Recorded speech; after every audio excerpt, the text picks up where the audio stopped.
Suatu masa tiba-tiba si A sedang di rumahnya, tidak kemana-mana, sedang kumpul bersama keluarganya. Namun di jam yang sama, di waktu yang sama, hari, tanggal, bulan yang sama, di detik yang sama,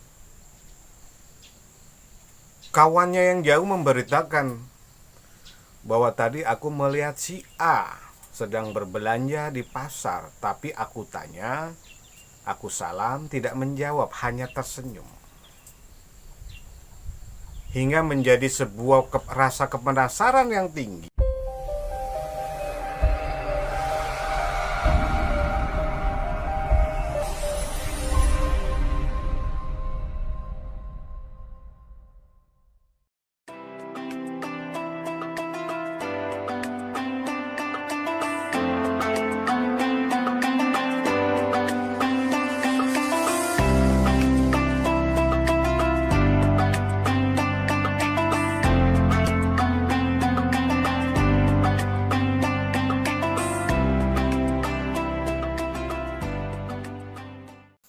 Assalamualaikum warahmatullahi ta'ala wabarakatuh.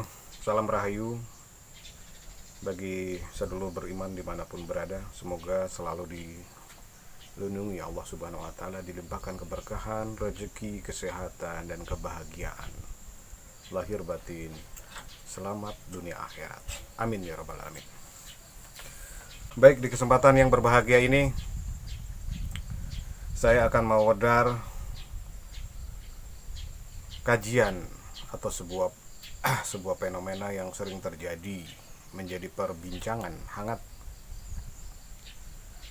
di beberapa kisah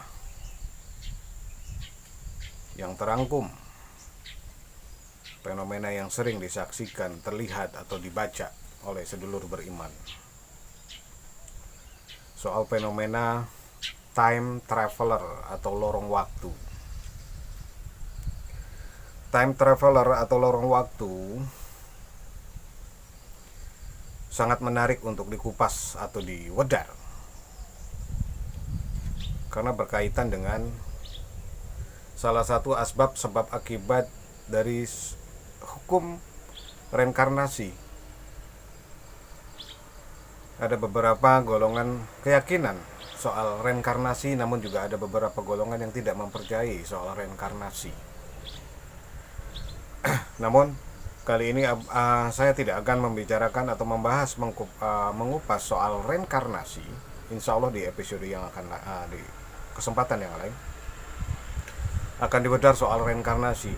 Namun lorong waktu atau time traveler ini berkaitan juga dengan salah satu asbab yang disebut reinkarnasi. Moksa, menyatu dengan Tuhan, dengan Allah, kesadaran agung untuk mencapai nirvana, tumibal. Kalau di bahasa agama keyakinan yang lain ada punabapa. Nah, ada kaitan apakah antara reinkarnasi dengan lorong waktu atau time traveler? Jadi sesungguhnya lorong waktu itu sebetulnya bisa dibentuk oleh setiap manusia atau setiap makhluk. Lorong waktu itu bisa dibentuk, namun harus memiliki basic dasar kunci. Satu, rajin mengasah kepekaan rasa dan pikiran, konsentrasi, telepati, mengoptimalkan kemampuan akal pikiran yang akan nanti membentuk, mengangkat sukma untuk mencapai sebuah yang disebut perjalanan astral atau astral projection. Harus juga rajin atau kreatif membaca kisah-kisah peradaban zaman dahulu, masa lampau, atau peradaban kuno sebelum zaman masa kita. Selanjutnya adalah idealisme, membentuk sebuah idealisme di dalam diri jangkauan planning target masa depan kehidupan di dalam takdir nasib kita ingin seperti apa. Namun yang utama adalah harus ada titik tujuan dahulu. Nah, titik tujuannya ini harus dibentuk dengan salah satu kekuatan mind power atau telepati. Apa itu telepati? Telepati adalah menyambungkan, mensinkronkan sebuah frekuensi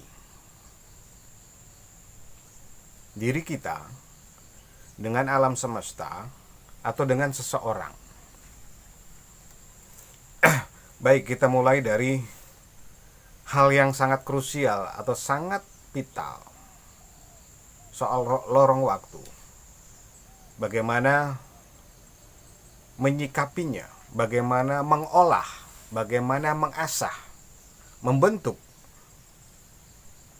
sebuah energi manpower atau telepati di dalam setiap manusia, di dalam diri kita, di dalam jiwa-jiwa setiap makhluk memiliki manpower telepati, dibentuk pikiran, imajinasi yang tujuannya adalah baik. Sebagaimana telah kita sering melihat sebuah kisah atau dokumentasi, kita menyaksikan orang masa lampau datang masuk di momen kesempatan masa kita, atau orang zaman yang belum terjadi di zaman yang akan datang, memasuki ke masa zaman peradaban kita. Sesungguhnya itu adalah akumulasi dari sebuah bentuk energi kebaikan-kebaikan hidup semasa hidupnya manusia, siapapun itu. Jadi jangan heran jika ada seseorang yang mengalami sebuah keajaiban atau sebuah keanehan atau sebuah fenomena yang sulit diukur dengan nalar pikiran. Suatu masa tiba-tiba si A sedang di rumahnya, tidak kemana-mana, sedang kumpul bersama keluarganya. Namun di jam yang sama, di waktu yang sama, hari, tanggal, bulan yang sama, di detik yang sama, kawannya yang jauh memberitakan bahwa tadi aku melihat si A sedang berbelanja di pasar, tapi aku tanya, aku salam, tidak menjawab, hanya tersenyum. Hingga menjadi sebuah rasa kepenasaran yang tinggi. Diteleponlah, dihubungilah kawannya yang tadi ketemu di pasar, atau kawannya yang tadi ketemu di jalan. Rasa kepenasaran yang tinggi, kenapa tadi salamnya, teguran sapa atau say hello yang dilakukan tidak dijawab, namun hanya tersenyum. Begitu ditelepon, ternyata bahwa kawannya ada di rumah dan tidak kemana-mana. Lalu siapakah sesungguhnya sosok yang sama kawannya yang tadi ketemu di jalan, sosok kawannya yang tadi ketemu di pasar? Nah, ini adalah salah satu sebuah penjelasan soal lorong waktu. Jadi penjelasannya, substansi penjelasan daripada siapakah sosok tersebut yang ketemu di pasar, yang mengandung rasa kepenasaran yang tinggi, yang membuat sebuah bentuk misteri. Siapakah gerangan yang kawannya yang sudah akrab ketemu di jalan, ditanya, diberikan salam, namun hanya tersenyum, tidak melakukan sebuah jawaban ekspresi rasa keakraban, ikatan emosional, yang ternyata setelah diselidiki, faktanya bahwa temannya yang tadi ketemu di jalan atau ketemu di pasar adalah bentukan dari sebuah sukma. Apakah itu sukma? Sukma itu adalah, kalau ada sebagian keyakinan golongan beberapa penganut aliran kepercayaan yang meyakini bahwa kita terlahir itu memiliki sedulur papat, kalima pancar, adik si ari-ari, jabang bayi, atau sukma. Jadi, fenomena yang terjadi peristiwa tersebut adalah bentukan sebuah titik-titik kebaikan, titik-titik energi yang dibentuk seseorang, yang dibentuk kawannya, yang disadari atau tidak disadari itu membentuk sebuah garis, membentuk sebuah perwujudan sempurna, sebuah sukma. Sedulur papat kalima pancer, kakang kawah adik si ari-ari, jabang bayi seseorang, pulan bin pulan, pulan binti pulan. Maka dari itu sering saya menyarankan jangan pernah menyepelekan, jangan pernah meremehkan sekecil apapun perbuatan baik atau perbuatan buruk karena menghasilkan sesuatu. Energi kebaikan atau energi ketidakbaikan hidup itu mengandung berimpak kepada diri kita sendiri. Nah, bagaimana itu bisa terjadi? Sosok perwujudan atau misteri perwujudan seseorang yang wujudnya sama namun tidak kemana-mana tapi terlihat di mana-mana. Karena ini berkaitan dengan salah satu asbab jawaban misteri soal lorong waktu atau time traveler. Nah, bagaimana kisah yang terjadi seseorang di masa yang belum kita alami, peradaban di tahun ratusan tahun ke depan bisa masuk ke zaman peradaban kita, atau peradaban orang zaman dahulu, ratusan tahun zaman dahulu yang sudah terkubur atau kisahnya sudah tidak diingat-ingat lagi karena masanya, zamannya sudah terlampaui ratusan tahun yang lalu, bisa masuk ke alam peradaban zaman kita sekarang. Itu adalah sebuah lorong waktu atau time traveler yang bisa dibentuk. Satu, harus ada titik tujuan. Satu. Kedua, sering mengoptimalkan akal pikiran, membentuk sebuah energi telepati atau mindset, mind power dibentuk. Rasa kepenasaran di dalam diri dibentuk. Bagaimanakah kisah peradaban? Mohon maaf, kita hidup di zaman milenial di tahun abad ke-2000. Terkadang orang ingin tahu kisah sebuah sejarah atau kisah orang-orang termasyhur di zaman sebelum kita. Kisah soal Pak Soekarno, kisah soal para waliullah, kisah para anbiya, kisah para aulia. Nah, time traveler itu bisa dibentuk dengan kita cara mempelajari kembali peradaban masa lampau atau zaman dahulu. Dengan satu, membaca kisah-kisahnya di buku. Kedua, dibentuk dengan akal pikiran. Diawali dengan imajinasi. Imajinasi akal pikiran yang dikuatkan dengan catatan peradaban sejarah zaman dahulu yang sering dibaca, itu akan membuat sebuah energi telepati memasuki lorong waktu. Maka secara tidak disadari, sukma atau yang terbentuk dari sebuah akal budi pekerti yang baik seseorang itu memasuki, menembus lorong waktu ke peradaban zaman dahulu. Sosoknya yang sama sebagaimana sosok kita, usia kita di zaman sekarang. Tidak ada perbedaan.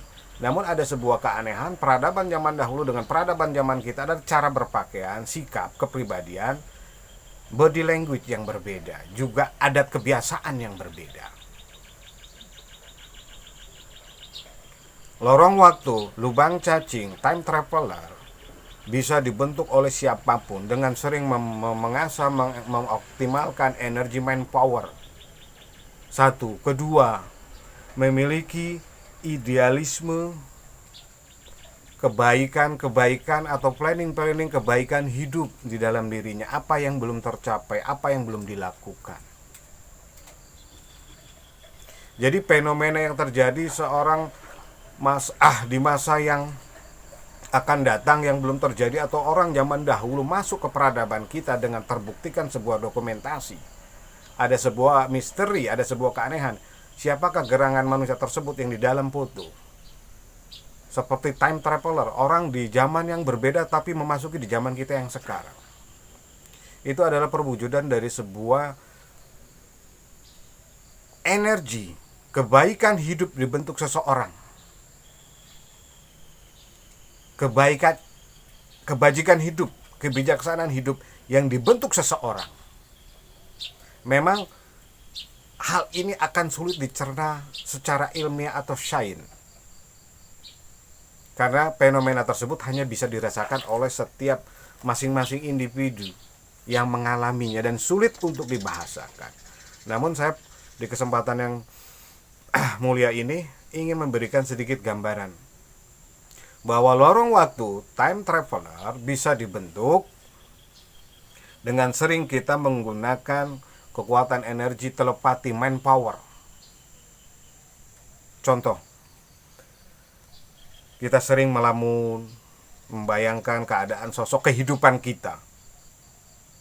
Atau kita sering melamun, berpikir bagaimana sosok keadaan zaman dahulu sebelum terjadi peradaban zaman sekarang. 1000 tahun yang lalu, 2000 tahun yang lalu, atau bahkan yang terdekat.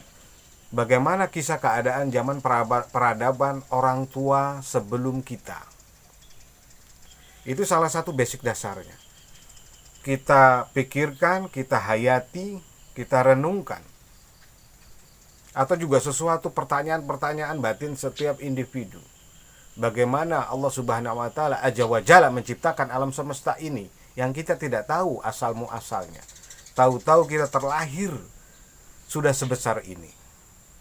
Atau bagaimana kita ingin tahu perwujudan daripada wali-wali zaman dahulu atau para anbiya, para aulia zaman dahulu sebelum masa zaman peradaban kita.